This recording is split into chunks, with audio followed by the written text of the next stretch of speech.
Hello, I'm Muir Laws. I'm an artist, explorer, and scientist. And today I'm going to take a vicarious adventure into the artwork of Tony Foster. This one is a particularly intriguing picture. When I approached it from a distance, I looked at this beautiful picture of a tropical rainforest. And I was surprised when I got to the little locator map on the side of it to discover that this tropical rainforest isn't a tropical rainforest. It's a woodland in the middle of England. So cold forest. But look at all the similarities. We've got these sort of twisted trees. Any little place that a plant can kind of get to reach out and catch some sun, somebody's doing that. So the trunks of these trees covered with moss, and where soil has collected in the cracks of trees, we've got little polypody ferns growing out from captured soil on the sides of these. So every little spot that nature can find a place to live, something is living in here. This is an oak woodland. The habitat here is incredibly lush. So fog comes in, bathes this forest, rainfall frequent in this area. Tony Foster actually had a hard time painting this because he would get out there and it would pour rain. Turns out watercolor on large format paper is difficult in a downpour. So you'd have to pack everything up, then the next day you try to get out, it's going to rain again. So when he does get out, the rains have stopped, but what comes in this habitat after the rain comes is the fog. So the forest is now filled. If you look at this effect in the background, all right? You've got these sort of wisps of fog going through the distant trees here. So beautiful, yes, but logistics of painting a watercolor in the field, this really ups the challenge.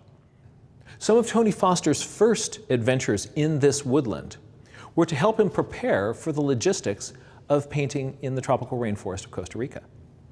And there, everything is incredibly humid. Here, because of the rain and the fog, everything is super damp. And in the cold, it doesn't want to dry out. Now, you take a big piece of paper like this, if it soaks up water and you try to even draw on it with your pencil, those pencil marks aren't going to stick to your paper. And then if you try to touch that with a brush loaded with paint, in that damp paper, that paint wants to travel.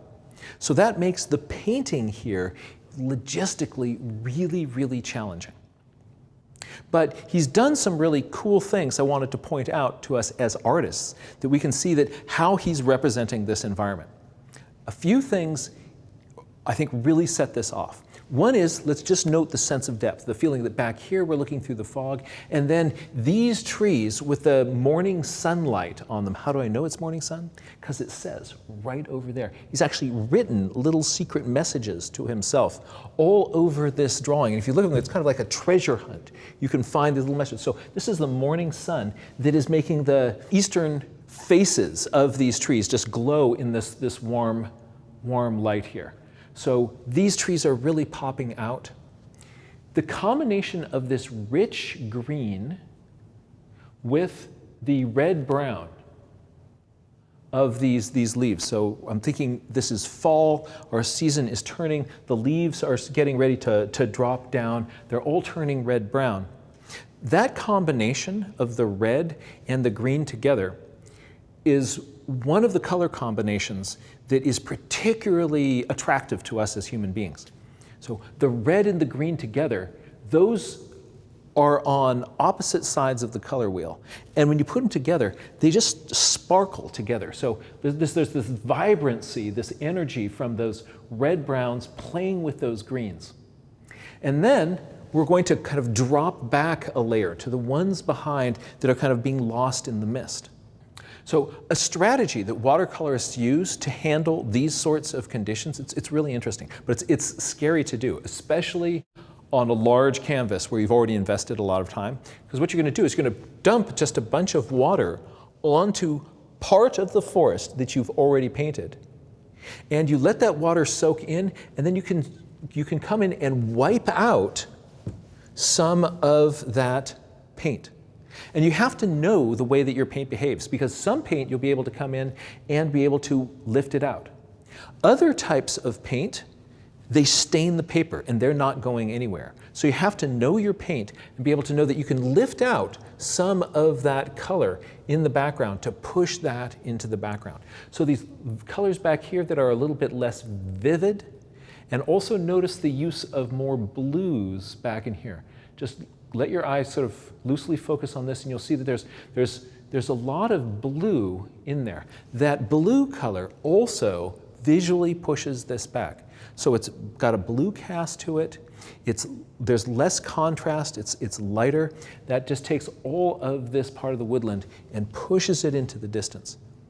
And then that contrast with this bright, vivid handling here. Similarly, the contrast between the reds and the greens. The contrast, I think, in this is one of the things that really makes this painting pop and sparkle. The final challenge of exploring in a place like this is that it is filled with the best climbing trees that you will have ever seen in your life. So these pedunculate oaks, they've got these branches kind of coming out low in the tree, and those are supporting these glorious thick mats of moss and any place where the soil's been able to accumulate. We've got, again, these polypody ferns and other epiphytes, just like in a tropical rainforest, plants growing on the surface of the tree, in soil that is sitting on the tree. I mean, what an incredible opportunity. Don't you just sort of want to be up in here? Tony Foster seems to find these places where there's always these little magical routes where you want to go. But here in this place, these trees, these ferns, this moss, they've been growing together for 400, 500 years. And they've grown up together. And one reason that this is such an exquisite place is because we have not climbed up all those trees. If I were to climb up right into here, when I would get down, these little ferns in here, these polypodies, would be gone, they would be crushed. My boots would scrape all this moss off of here. And when I left, another person walking along the path would see exactly where I had been. One of the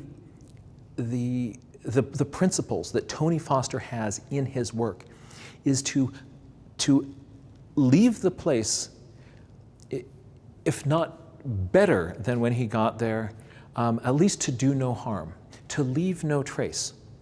When Tony left this place, he picked up all the little evidence of his being there and left that behind. Even in the notes that he wrote on the bottom of the page where he describes his experience of being here, his last words are to leave no trace. And when we go to a delicate ecosystem like this, that's really something we have to keep in our minds and our hearts. We want to celebrate these places without degrading it, so that to both respect the organisms themselves and all the creatures that live here, the other human beings that will be coming and enjoying this place, and just for the intrinsic right of this fern to be here on its own. And so we can then, other generations of people can come to a place like this and enjoy it and respect it and be able to see the same magical beauty that was seen by their grandparents 100 years ago.